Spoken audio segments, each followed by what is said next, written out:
The new channel.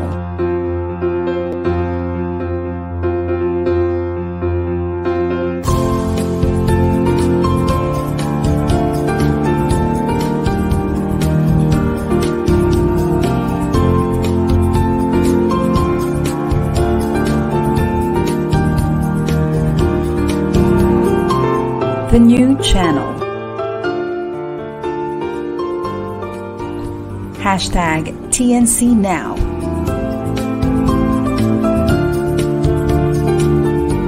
The views, opinions, and insights expressed in the following shows are those of the host, producers, guests, and viewers. They do not necessarily reflect the position of the channel. Viewer discretion is advised.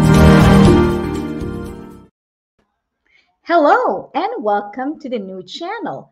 Our passion transforms a community that sees all things new. I'm Alpha Sanford and I'm streaming live from Boston, Massachusetts.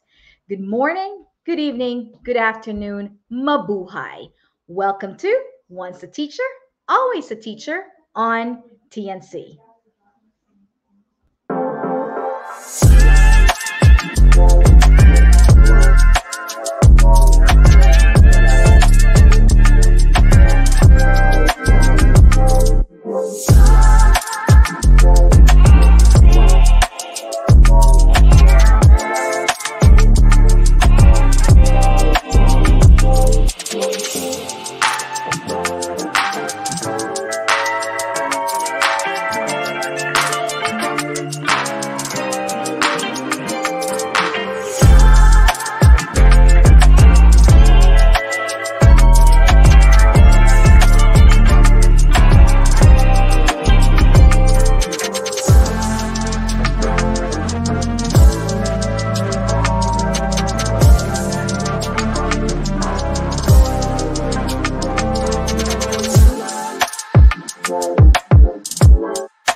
Hi, everybody. It's Alpha Sanford again. Thank you very much for being with us for this episode. I really appreciate your time and your support to our show. Today's guest is a very good friend of mine. I'm going to have to say friend. I've known her for a long time. And we belong to same circle of people that we know here in the Boston area, one of which is the Filipino American Educators Association. And through our interactions with each other for the last few years, I have gotten to know her strength, her wisdom, and her love for her students. Before I will invite her in, I would like to just introduce to you our special guest for today, because I'm sure you're going to want to get to know her journey and her wonderful story of becoming a teacher here in the Boston Public Schools. So our guest for today has a Bachelor's of Science in Teaching in Mathematics. She got that from the Philippines Normal University in Manila.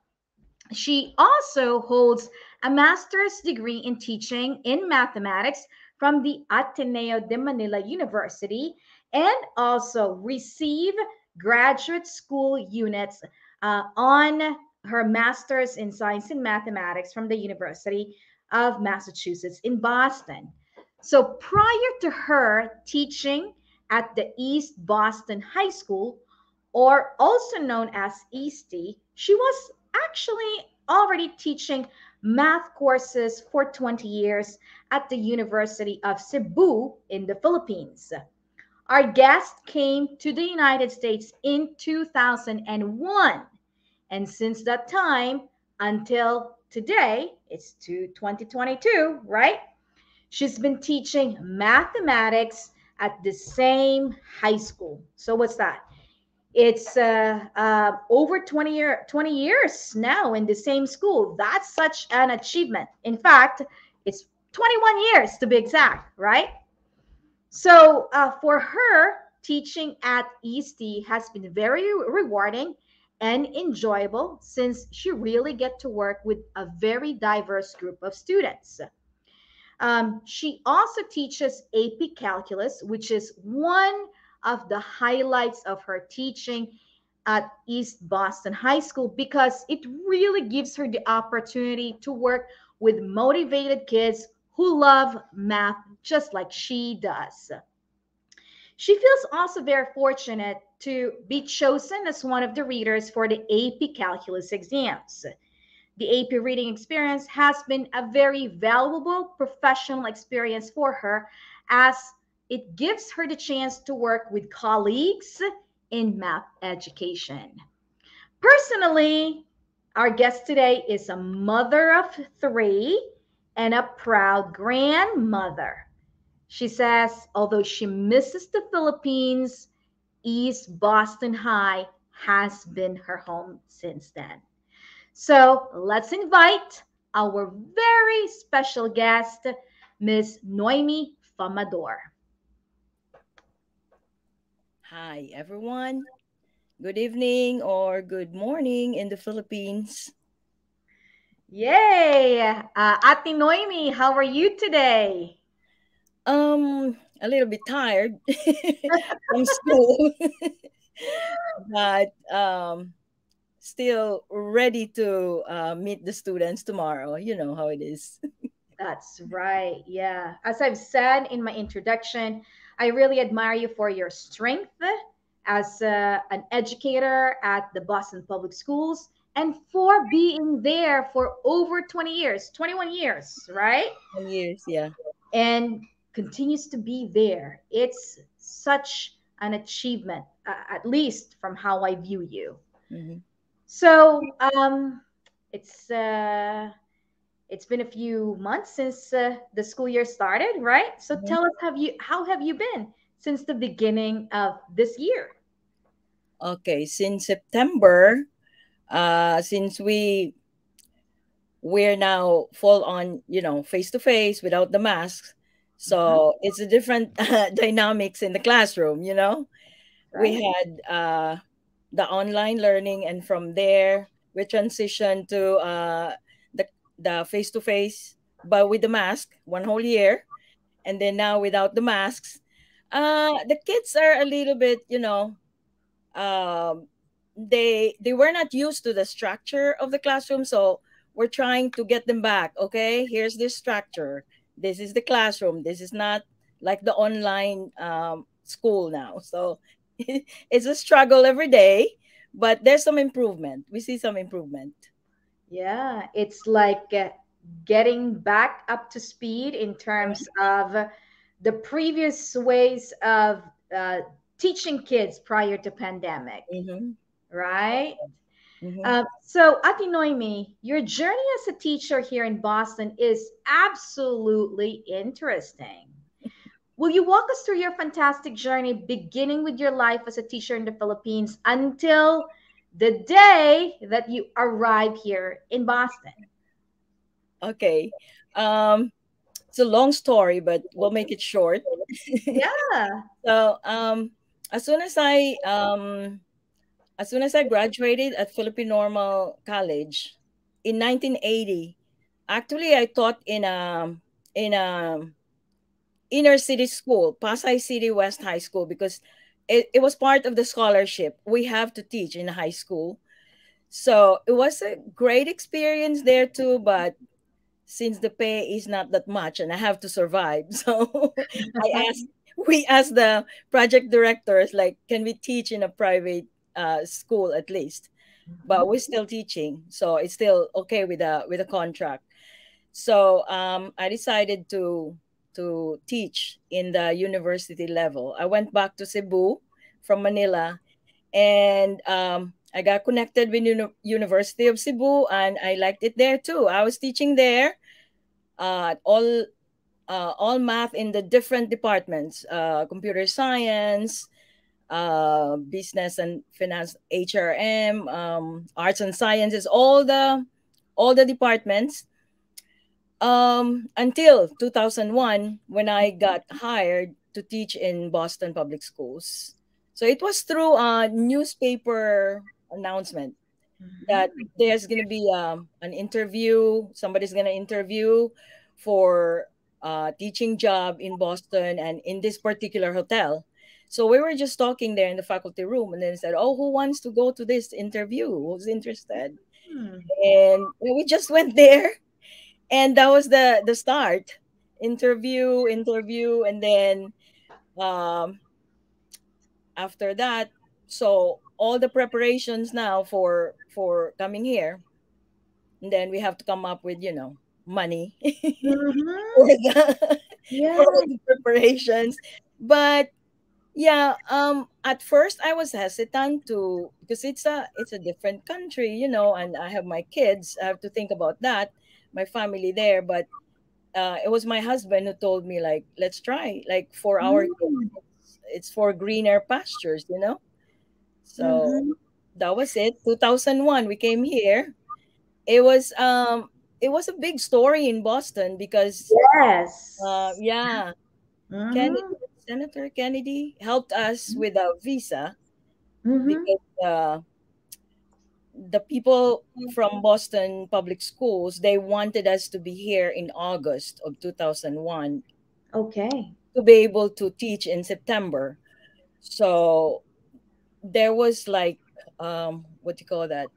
The processing of our visa was really fast compared to the others. We were not even asked to appear in Manila, so it was just non-appearance.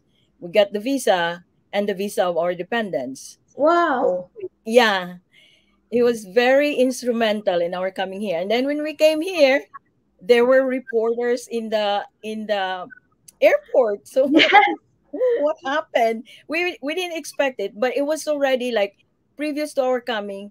There were already articles in Boston Globe about our coming. Yes, I remember that at Noemi. In Yeah. fact, my husband showed me huge. I think you were all on the front pages of a few different local newspapers here at that time, and I was very proud of. I think there were 11 of you, right? The original 11 teachers, wasn't Nine, it? nine. We were nine. Nine, Yeah. nine. There were nine of you. Mhm. So, would you say it was just through luck that you were able to get through the Boston Public School teaching fast from being a teacher in the Philippines? I think it also helped that Okay. I was exposed to, like, my experience at Pasay City West was different. It was like really yeah, really like inner city school. So Right. I can compare, it with Boston because like Right. East is also like inner city school. That's right. And we had the same problems like drugs and homelessness, but at a different level. But they're Mm-hmm. pretty much, the same. Mm-hmm. Wow. So you really, your foundation in Yeah. the urban setting from the Philippines really helped you Mhm. adjust in teaching at an urban school here in Massachusetts. Mhm. That's great. Mhm. Yeah. Now, Ate Noemi, when you were little, did you always want to become a teacher? Oh, I I was surrounded by teachers. My Okay. grandmother, my aunties, my uncles, my mom. So I was always involved, like helping them out with whatever materials that they need for school. They bring me to school. I help out, bulletin boards and everything. So Hmm. I was a little bit like, when I was already in high school, and then senior year, I had to decide, like, what do I want to take in college. So I decided not to go to teaching. I said, I think I cannot take that kind of, uh, workload, because they were very dedicated. Like weekends, they would go to school. My grandma, she would Mhm. bring me to her school, and she would like prepare her classroom, prepare her materials. So I was like, I'm gonna go engineering probably. But Uh-huh. then, God has plans. Mhm. God has plans. So I got a scholarship from National Science and Development Board. It's like Mhm. the OST now in the Philippines. Mhm. So at Mhm. the time, 1976, there was already a shortage of teachers. So they Mhm. created a project, Project 7405, DB. They wanted us to get into the scholarship to be physics teachers and math teachers. So that's why they placed us in Philippine Normal University, which is our leading, teacher school in the Philippines. Mm. So after that, like when once I started teaching Pasay, I'm like, I love teaching now because like you can really see the difference that you make in a kid's relationship with math with me. In my case, because a lot of students hate math. Yes. And once they you can see that some students, oh, I think math is not that bad. So it became like, okay, this is like my goal. Like I wanna create more lovers of math, so that Mhm. they themselves will, it's like a ripple effect.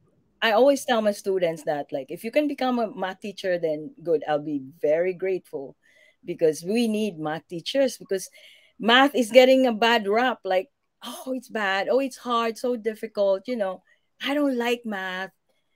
So, like, Wow. if we can have more people like trying to uh to teach other people that math is not that bad. Math is actually good. It's Mhm. challenging, but it's good.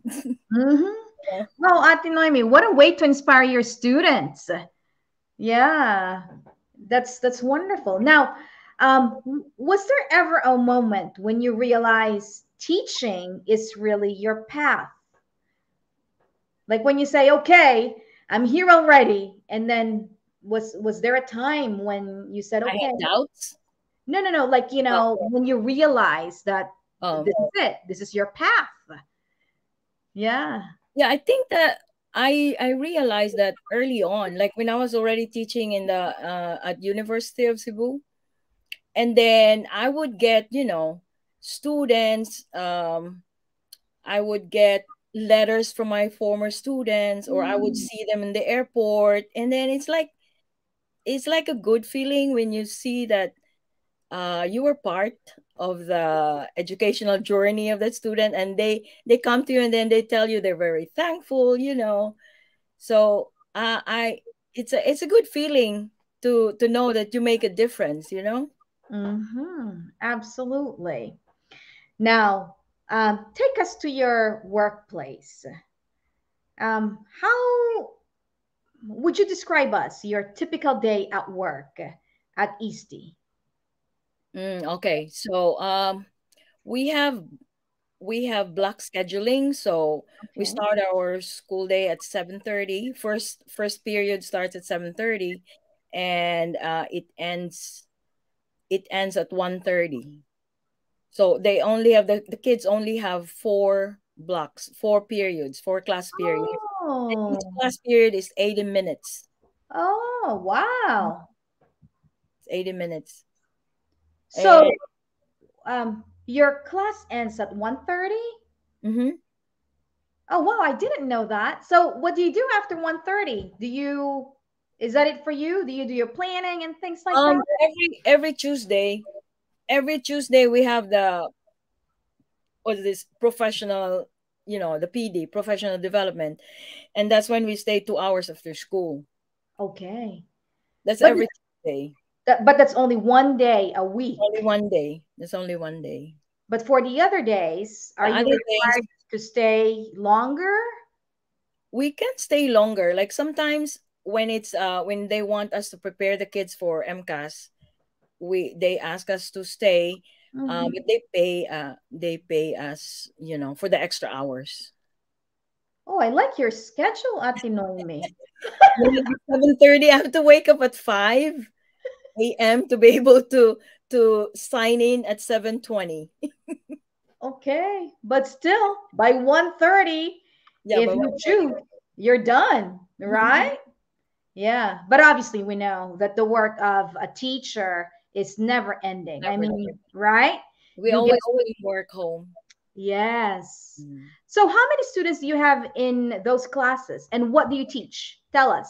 Okay, so usually I teach two sections of algebra 2 slash pre-calc of juniors, and the typical size is okay. Maximum size is 31.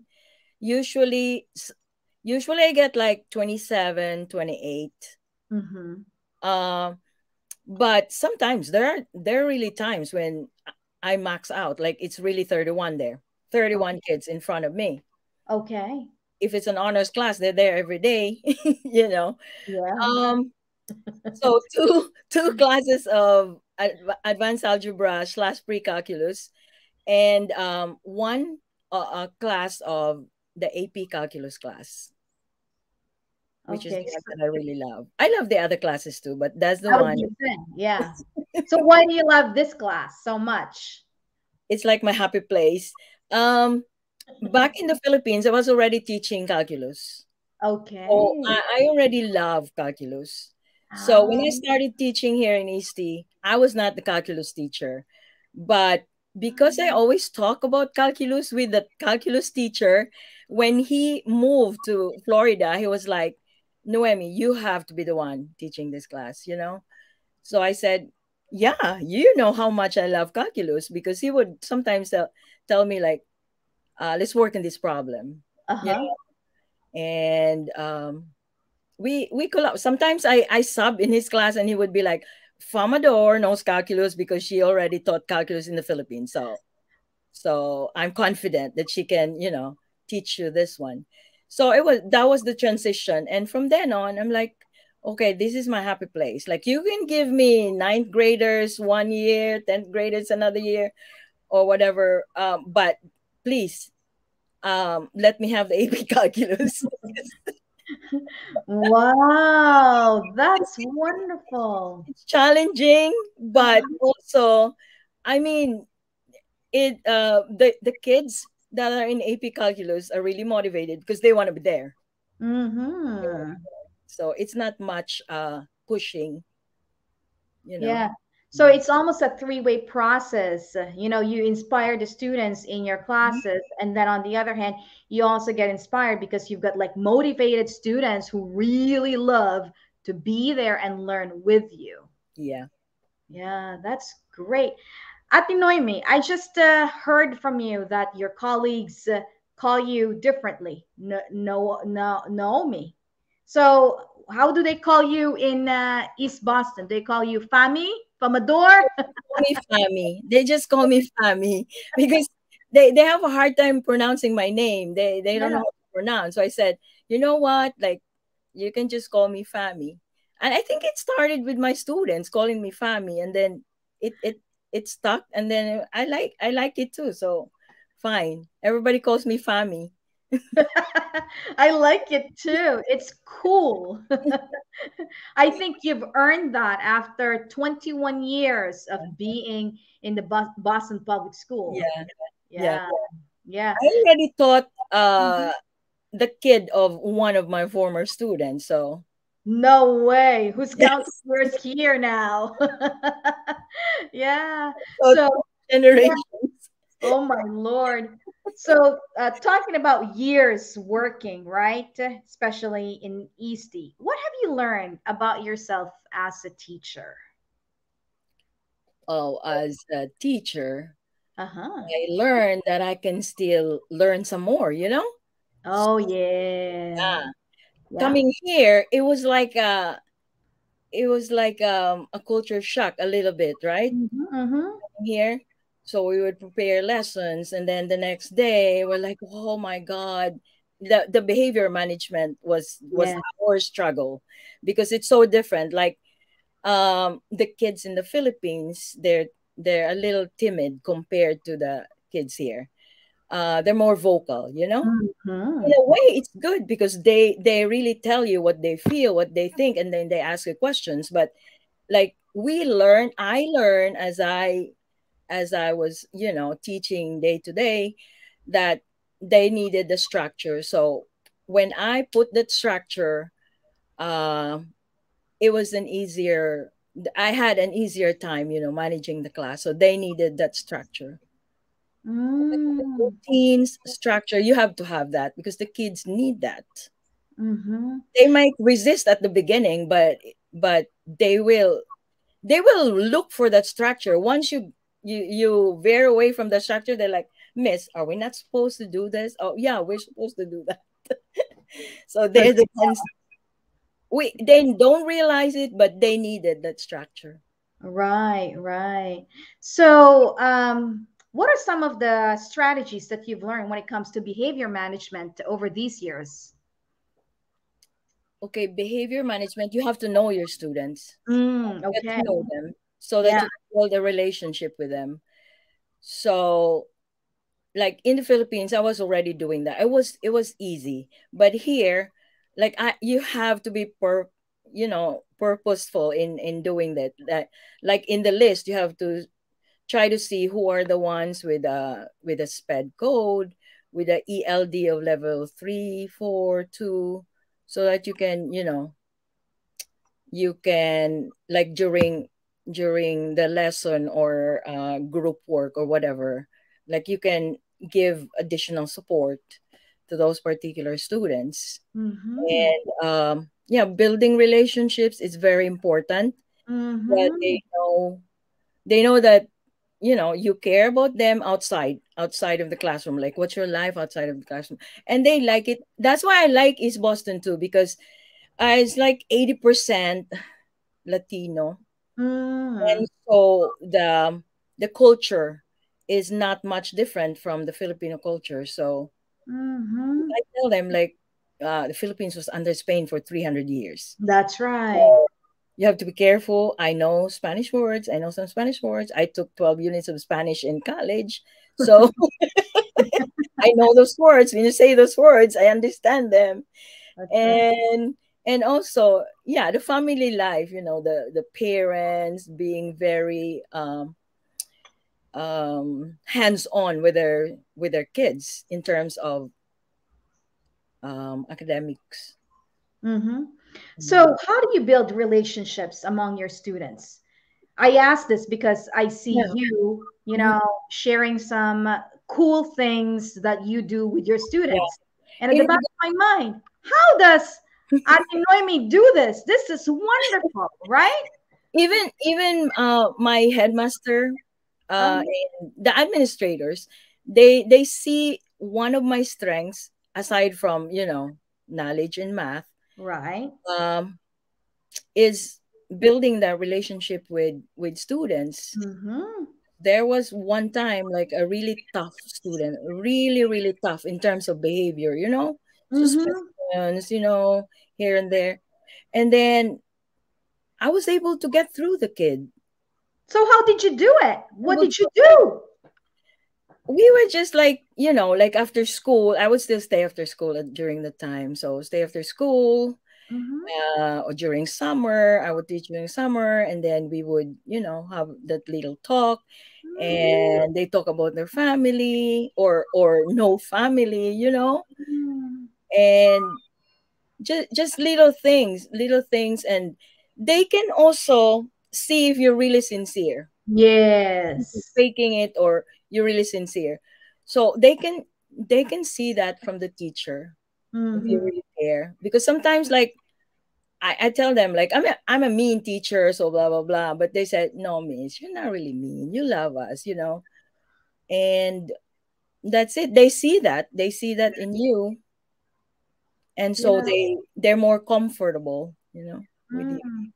I feel like, at least from what I'm seeing, that you almost like mother them, and then in exchange, your students show their love for you. Mhm. Would you say that's true, Ate Noemi? that you care for them? Like, do you give them advice? When I say mother, you listen and then you advise them? Yeah. So if they can see that in you, Mm. if if they feel safe, Mm-hmm. if they feel safe, like telling you about stuff that they don't want to tell other teachers.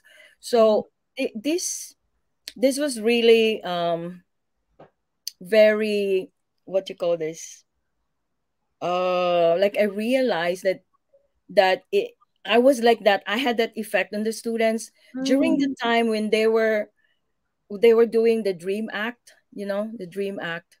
One of Mm-hmm. my former students in the class was one of the proponents of that, like really, really pushing for that, because we have a lot of undocumented students. Right. Yeah, and then when I share with them my story about coming Mm. here, 8 years without the green card because of Mm. 9/11, and then the hardships, and then they also tell me their stories, how they Mhm. came here. Some Mhm. came here through, what you call that, coyote, like coming here. We call it illegal, right? Right, right, right. Order, something like that. So they feel safe enough to Mm. share it with me, Mhm. and so that's probably why they Mm. feel, you know comfortable. And math is not that bad anymore for them, because we're like, okay, let's talk about the math now. Well, that's great. Yeah, I totally agree that building relationships and connecting authentically to your students is actually the basic foundation when it comes to getting to the heads and in Mhm. the hearts of the students.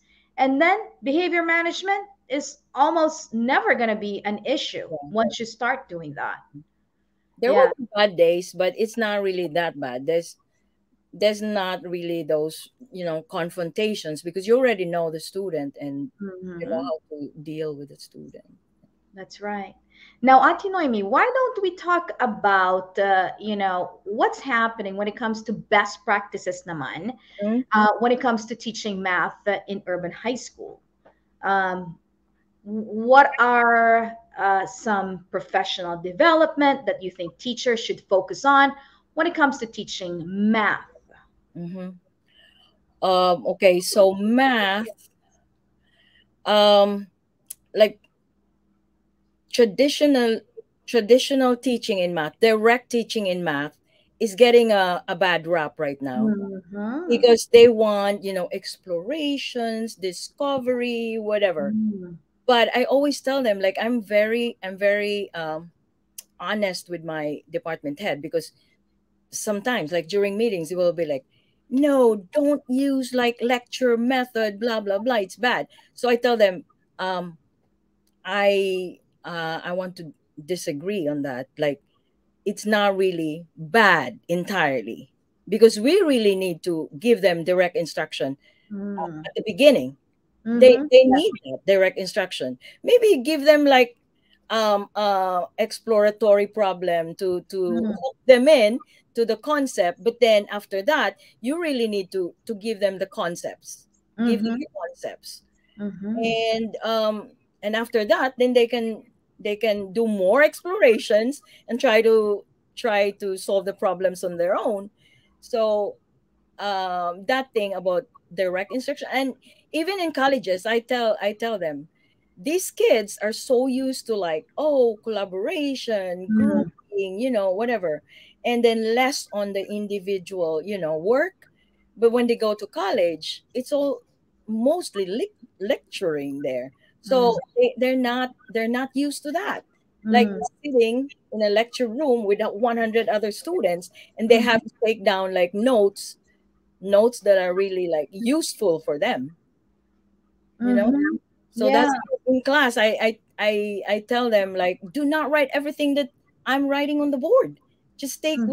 what you think is important. Like, I don't need to, because sometimes they ask, like, do we need to write this down? And so I ask them back, like, Do you think this is gonna help you when you prepare for the test? Then Yeah. write it down. Right. Yeah. Yeah, I feel like we have a strategy in terms of that, Ate Noemi. We call it I do, we do, and then you do. Mm-hmm. That thing is also, yeah, that thing is getting a bad rap too, because they're Okay. saying like, don't do that. I mean, there are times when we have to do that. We have to show them first. Yeah, we Yeah, together should yeah. do it. Yeah, there's a time for that. There's a time for that too, but there's a time also for explorations, and there's a Right. time also for group work, collaboration, you know? Mm-hmm. So that's just that is my issue with them. Like, you cannot just do a blanket statement like, oh, no more direct instruction, it's bad. No, Mm-hmm. because we still need that. There has to be a Mm-hmm. balance between all these different strategies. Mm-hmm. That is my thing. Yeah. Right. Now, I know that you teach diverse learners. Mhm. How do you teach a class, especially mathematics, among diverse learners? Diverse in terms of like the different levels. Yes, different levels, Uh-huh. different abilities. Yeah. So I try to hit the different levels. So at first you have to do some, formative like assessments, like Yeah. just a thumbs up or down, something like that, Mm-hmm. to get the feel of how where they are at that point.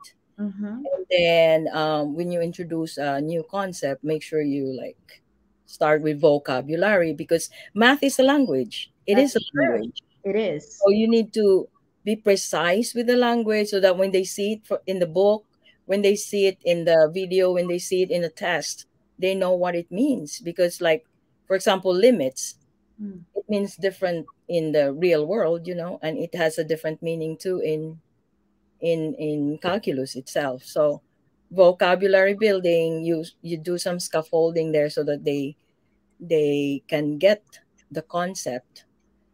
And I also do like I sometimes I give them a chance to like choose their partners or choose their group mates. But I also tell them sometimes we need to do random grouping sometimes, because in the real world, like when you're working in a company, sometimes you cannot say no when the chairman says, okay, you're working in this team, so you have to be in the team. So it's a soft skill that you have to learn to work as a team, even if you don't like some people there. That's right. Yeah. But I also sometimes I tell them, sometimes I also decide on who's gonna work in group one, group two, group three, because, like, strategies. Mm-hmm. I put one strong student there to be like the teacher Mm-hmm. in that group. I do that usually when it's preparing for a test, or after the test, when they do reflection corrections on their quiz. I always let them do that, so that they're forced to think of like, what happened here, where did I go wrong, how can I learn from this mistake. Mm-hmm. I always do that, because if you don't force them to do that, that test paper will just like go to the trash. That's right. They don't Yeah. want to see it. They don't want to see it. Like, I don't want to see the score. Yeah. But force them. I tell them, you can recover from this bad grade if you do reflection corrections on this one. And they help each other on that. It's like a group thing. That's wonderful. Ate Noemi, I'd like to take a break for a few minutes, but when we come back, I'd love for you to share us your thoughts in being a person of color Mm-hmm. teaching at the Boston Public Schools, particularly being a Filipino teacher. Mm-hmm. All right. So why don't we take a break, and we'll see you in a few minutes. All right. Okay. See you later. Yeah.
The new channel is an online alternative new media platform of online shows for people on the go. Please watch all our shows as seen on screen. Imagine having your own show, your own playlist, your own content, but we make it easier for you. TNC aims to transform the lives of our viewers through engaging, authentic, and original content. Our channel is a responsible global 24 over 7 platform that showcases Filipino talent, global influencers, cultural intelligence, and ingenuity. Please continue to support Once a Teacher, Always a Teacher on selected Saturdays at 10:30 a.m. Eastern Standard Time. You can watch live or on replay via Facebook or YouTube. Follow us on IG, listen to us on Spotify and Apple Podcast. Just search hashtag TNC now. For sponsorships, please email now at thenewchannel.com or send us a DM. Enjoy these life-changing shows because we made them for you. All right, folks, welcome back. Let me bring in back our guest, Miss Noemi Famador. Hi, we're back. Welcome back, Ate Noemi. Okay, so going back to your question, right? Yes. As a person of color. Uh-huh. Well, at first, you have to prove. It's like there's a pressure to prove yourself because they don't know you yet. They don't know your strength. So you have to know your craft. My advantage was like I really know the math that I was teaching, so that I was very confident, so they could see that too. But of course, there will be some instances when you have to deal with, some people making comments about, the Philippines or whatever, from what they know, from what they read. So a little bit, some of them you might say like ignorant or whatever, but you just have to educate them on that. Right. You just have to educate them. And so there was a time when I had a neighbor next door, teacher who was teaching history. So when they came to the topic on the Philippines, so he invited me to talk a little bit more about the Philippines because I told him like there's so many, stereotypes, whatever. So I mean, I'll be happy to talk to the kids about the Philippines because they don't know, they don't even know where it is. So it was a good chance for me. And any chance now that I can talk to the kids about the Philippines, like I talk to them about the Philippines. That's wonderful. Yeah. Mm-hmm. Yeah, that's wonderful, Ate Noemi. Now, what about, your potential advice to some teachers of color, especially those who are young or those who just entered the field? Uh, how, what would be your advice in order for them to feel like they truly belong in the classroom or in the school they're in? I mean, earlier you had mentioned that Eastie is your home now. Mm-hmm. So, for young teachers of color, what would they do to feel like they truly belong in the school? So first of all, you have to know your worth. Mm-hmm. And you have to know, you have I to love that. I love that. know your worth Mhm. and realize that there's something you can contribute to the community, to the learning community. So keep that in mind so that you can go around and, you respect the other people there too from different cultures, but have that confidence um, about, being Filipina. Like me, I tell them, anything you want to ask about Philippines, like I can tell you, just ask, but don't say anything unless you went to the Philippines and have that experience. Like, don't say anything, don't make any comment about what we're doing there, because sometimes they make comments and then I correct them. So yeah, so try to correct misconceptions if there are chances, and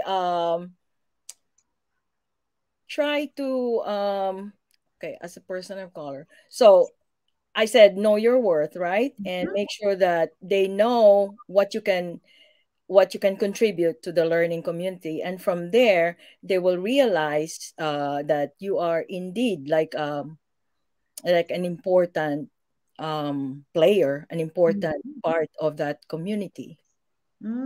I love that, Ate Noemi.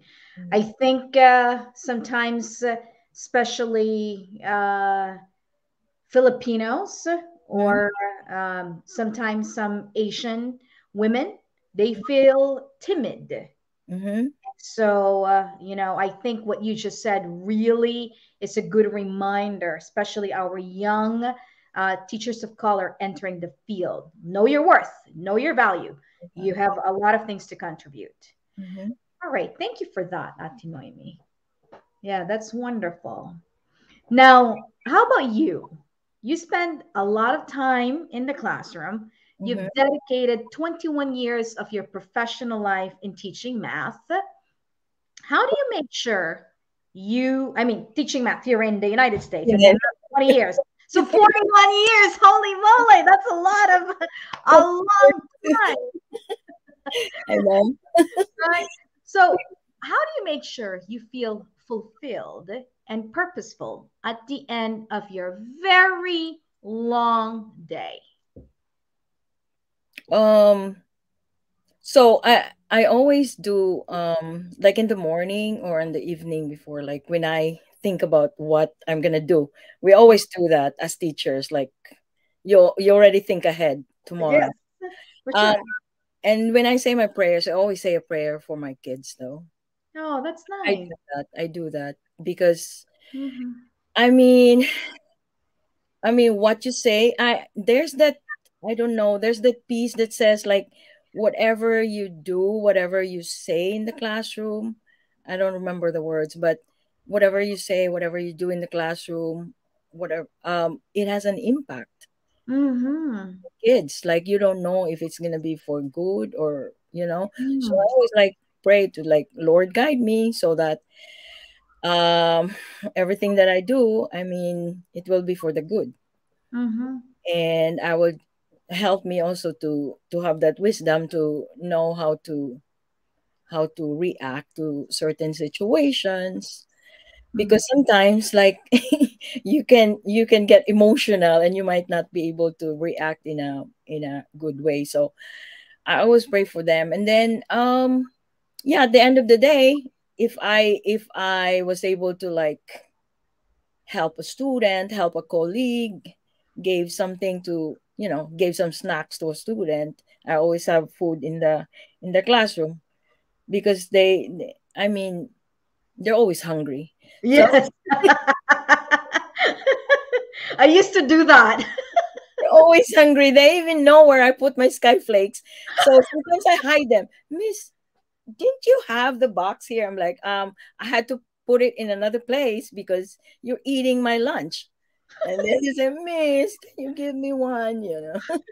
So wait, you said skyflakes, not to derail your thoughts, but I just want to make sure that people know what skyflakes. Oh, okay. So you skyflakes is a Filipino crackers, right? Mhm. So you bring skyflakes and your students I also bring a eat box. them? Yeah. You Mhm. bring a box, Mhm. okay? Yeah. Yeah. Because sometimes they, like these kids, most of these kids, like they only eat in the school. Right. There's no food at home. Like Mm-hmm. sad but true. Mm-hmm. So, you know, if they miss the breakfast, for example, because the cafeteria already closed, they come in late or whatever, and they miss, I'm really really hungry. So I tell them, there's no, we have a policy, no food in the classroom. So That's just right. be discreet about this. But here's important: be discreet. Like, do not be eating in front of your teacher. Yeah. Wow. But that's very nice. You really care for them. And I think your students really feel it. And what I love about what you had just shared is that you're praying for them and you're very careful in terms of how your interactions will impact them, not just right now but in the future, because right. Yeah. Go ahead. Yep.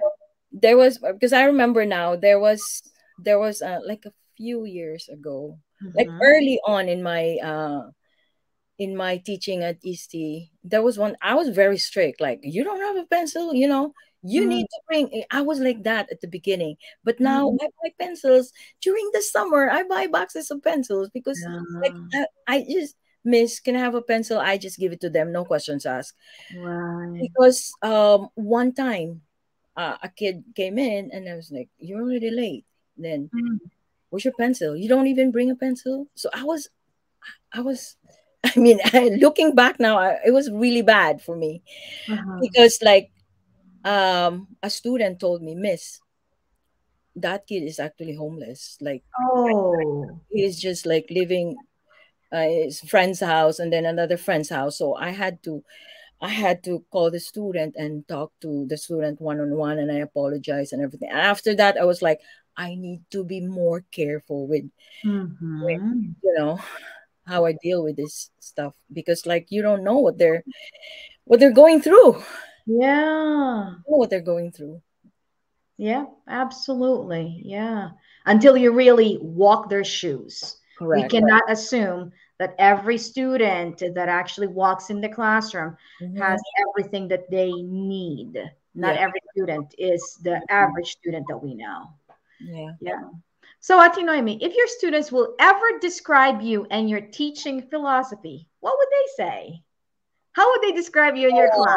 They would probably say Commodore is a teacher who forces it every time. They always say, Miss, you're forcing it. You're forcing it. That's your term, right? Miss, you're forcing it. I'm like, I need to force you. And then and then yeah, they would Love it. remember me as the teacher who would always push them to take a risk, to make mistakes. Because I tell them that's even now, students are scared. It's because also they're in high school. They're embarrassed to make mistakes. They Yeah. don't want to go to the board unless they know it's correct. I'm like, who's gonna, if they laugh at you, at your mistakes, I'm gonna get back at them. I will fight them because, Yeah. I mean, if we take a survey, chances are most of them also don't know what don't know that thing that you had an error with, so Mhm. everybody can learn. So that's why I tell them, like, please do not be afraid to make mistakes. Go to the board. I'll give you extra points or whatever. Oh, brave! You're brave enough to go up there, even if it's still incorrect. But we all learn. We all learn from that. So that's my ongoing thing. For them to not be embarrassed, to make mistakes, and to say, oh, okay, yeah, this is why I made this mistake, and I'm gonna try to learn. So I also tell them that it's like it's in math and in real life, you have to look at mistakes as a learning opportunity. Mhm. So Wow. they remember that Oh, when for they sure. come back, they always come back. Yeah, for sure. Ati Naomi, I feel like I want to enroll in your class. I feel like your class Yes. is a fun, engaging, and I will absolutely learn calculus and maybe truly love calculus too. Every time the topic is so difficult, they'll be like, I'm gonna drop from this class. I'm like, no, you'll be here tomorrow. I'm pretty sure you'll be here tomorrow. Oh, that's nice. Yeah. Any inspiring stories that you can share to our viewers, especially teachers or young people who are or who are considering to teach high school or in general to teach, considering teaching? Inspiring stories with respect to my students, something like that. Yeah, anything that comes to your Oh, mind. Yeah. oh, okay. With respect to the students, like, as a teacher, like, stay as a teacher, even if it's difficult. I mean, unless it's really, really, like, you really have to get out because of, your mental health or whatever. But Yeah. if you can still take it, stay as a teacher, because we really need teachers. We really Hmm. need good teachers. And it's pretty much like a superpower. Yeah, I agree. It's like a superpower, especially math Mm-hmm. and sciences. Look, I'm not saying that math, but math because of a lot of people having, bad feelings, bad I know experiences about math. So we really need a lot of people to be teachers of math, teachers of Mm-hmm. math. And with respect to the students, like, it's intangible though, Mm-hmm. that feeling of a student comes back and then tells you, Miss, Mm-hmm. I'm so grateful for the class because, like, I'm sorry I was so, uh I complain every day in your class, but now, like, in college, I'm acing it. Good. It was because of your class, it's because you were forcing us every day. Yeah, I know those words. Apologize. So I mean, it feels good. And that thing, you cannot quantify that. You cannot. It stays with you, and it's a nice feeling that, to know that you made a difference in somebody's life, in your Oh, life. beautiful. Yeah. Mhm. So just keep the course. There will be struggles as a new teacher, but just keep on with it as long as you can still stay on it. There will be other teachers who can support you. Just look for one who can support you. Mhm. That's beautiful, Ate Noemi. Mm. And any last words to any of your students who may be watching this Mm. episode? Yeah, For the for students, the okay. students. Yeah, this is Fami. Listen to Fami. Please don't forget about what I said about learning from your mistakes. That's it. And be always open to new learnings. I'm like that too. I'm 62 years old, but I'm still open to new learnings. Like when there are workshops, I still go to workshops. I still, anything, anything new that you can learn, that's still gonna be valuable. Like there will come a time when you're gonna need that. You're gonna make use of that learning. So be a lifelong learner. Be always, open to learn new things, and don't be afraid to make mistakes. Oh, I love it. Spoken from a true math teacher. Thank you, Ate Noemi. Wow, such a wonderful time with you. I want to thank you for sharing your wisdom, your collective experiences, and your journey to uh, being a teacher from the Philippines to over here. Mhm. And if people would want to get in touch with you to connect with you or to learn more in terms of staying strong in the field, where can they find you? They can always message me in Facebook. Great. Facebook is the easiest. Yeah, Yeah. And what's your handle on Facebook? it's Noemi Famador. Oh, Noemi Famador, the only Noemi Famador on Facebook. I don't have. I did not use Fami in Facebook. I use my real name, Noemi Famador. So they can, even if we're not friends in Facebook, they can always, like, search and then send a message, and then you can add me if you want to add me. So, yeah, I always want to help. I even reach out to the University of Cebu, math majors. They Uh-huh. have a club. Hmm. So I reach out to the advisor, and I told the advisor, like, I really want to help, like Hmm. mentoring. You know, Nice. they Yeah. will become math teachers. So like, if they have difficulties with their classes in any of the math, like I told her, like, they just have to reach out to me. That's right. Yeah. Well, thanks again, Ate Noemi, for being with us. And folks who are watching or who will be listening to this episode, please connect with Noemi Famador on FB. And if you want to Google search her name, you will see her her profile on the East Boston High School. I haven't tried Googling my name. Yeah, So uh, I try will it. do that now. That's going to be your homework tonight, Ate Noemi. All right. With lots of laughter and lots of wisdom that I also learned from you, especially knowing my worth and really standing up with that. Yeah. Thank you. Mhm. My wish to you, Ate Noemi, is that you continue to be an inspiration to everyone, especially to our high school students, so that their love for mathematics will grow and that they also become teachers or they become productive citizens in the world. So, with that, thank you on behalf of the TNC folks. Again, maraming salamat. You're welcome. You're very much welcome. All right. All right, folks. Bye for now. Thanks for Bye. watching. Once a teacher, always a teacher. Thank See you next you. time.